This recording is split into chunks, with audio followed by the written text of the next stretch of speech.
जय श्री कृष्ण महाराज। लेडीज़ों को, स्त्रियों को बुरा लगा होगा कि हमारे वो कहता है ये औरतों के बस में नहीं होना चाहिए।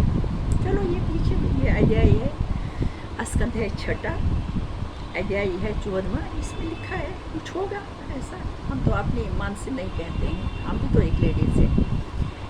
अध्याय ये 16। अब ज्ञान पाना राजा चित्रकीत का नारोदमन के उपदेश से। अब ये राजा जब परेशान था तो राजा नारोदमन के उपदेश से थोड़ा ज्ञान पाता है। जब शक्ति जी ने कहा, ये राजा चित्रकीत अपनी बड़ी रानी समेत इस लड़के के सोच में ऐसे व्याकुल था कि ऋषिशरों के समझाने पर भी उसका सोच नहीं मिटा।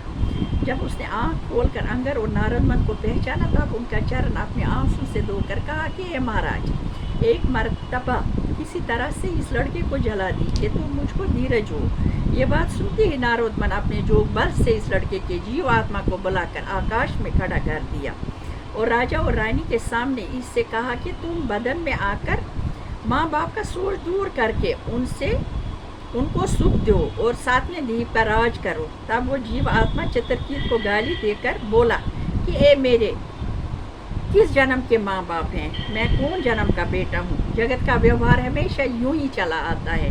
जिस तरह आदमी रुपया और अशरफी को हाथ में रहने से अपना जानता है लेकिन वो किसी का नहीं होता, इसी तरह जीव आत्मा भी 84 लाख जून में फिरता है और वो किसी का नहीं होता है। इसलिए मेरा और उनका कुछ नाता न समझना चाहिए।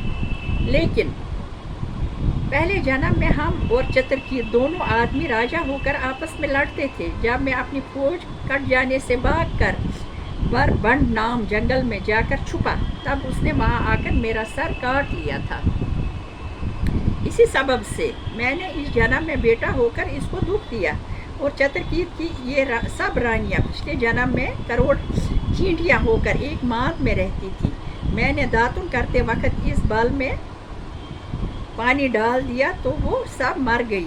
इस सबब से उन्होंने आपस में सलाह करके इस जन्म में मुझको जहर दे दिया, अपना बदला लिया। इसी तरह सब जीव दुनिया में पैदा होकर एक दूसरे से बदला लेते हैं। ऐसा कहकर वो जीव आत्मा चला गया। और ये बात इससे सुनते ही जब राजा और रानी का सोच मिट गया तब उन्होंने कहा कि आदमी का जन्म पाकर अच्छा कर्म करना चाहिए। इसलिए कहते हैं अगर मनुष्य का जन्म लिया तो अच्छे कर्म करो।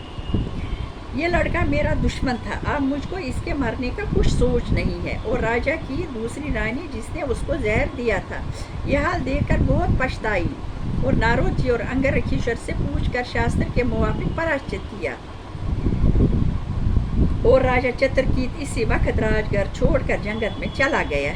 जिस तरह हाथी चहिए का फंसा हुआ निकल जाता है। जब राजा जमुना किनारे जाकर नारद जी को बतलाया हुआ मंत्र जपने लगा और इस मंत्र के प्रताप से 7वें दिन शीश जी ने उसको दर्शन दिया और राजा ने शीश जी को दंडवत करके बुद्ध से उनकी पूजा और स्तुति की। तब शीश भगवान ने खुश होकर चित्रकीत को इसी बदन से विद्याधर का राजा बनाकर ये वरदान दिया कि तुझको हमेशा हर चरणों की भगत बनी रहेगी। और एक दिव्य विमान 7 बार में सब जगह पहुंचने वाला उसको देकर शीश जी अंतर्ध्यान हो गए और चित्रकीत विद्याधर का राजा होकर अपनी स्त्री समेत विमान पर बैठकर सैर किया करता था। जय हो। इसलिए इस दुनिया में आए हो तो अच्छे कर्म करो। बाकी ये कर्म हमारे होते हैं, जो हमने कर्म किए थे यही आसपास होते हैं। सब अपने कर्मों के हिसाब से बदला लेके चले जाते हैं। जय हो। हम मनुष्य, हमें इतना ज्ञान नहीं है लेकिन ये भागवत कथा पढ़ने से बहुत नॉलेज होती है। जय हो। जय श्री